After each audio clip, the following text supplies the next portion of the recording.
ناظرین، خبر شامل کرتے ہیں گلگت سٹی سے۔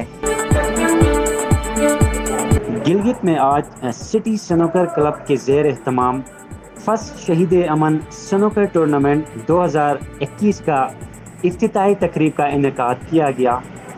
آج کے دن 3 میچز کھیلے گئے۔ افتتاحی میچ میں عبداللہ نے نصر اللہ کو شکست دے کر دوسرے راؤنڈ میں جگہ بنا لیا۔ دوسرا میچ اکبر استاد اور فیضان احمد کے مابین کھیلا گیا۔ سنسنی خیز مقابلے کے بعد اکبر استاد نے فیضان احمد کو شکست سے دوچار کیا، جبکہ تیسرے کھیلے گئے میچ میں اجلال استاد نے خالد احمد کو شکست فاش دے کر اگلے راؤنڈ میں جگہ بنا لیا۔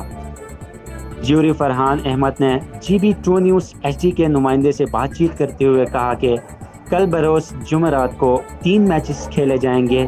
پہلا میچ دوپہر 2 بجے شروع ہوگا، اس لیے تمام پلیئرز کو مقررہ وقت پر پہنچنے کی استدعا کی جاتی ہے۔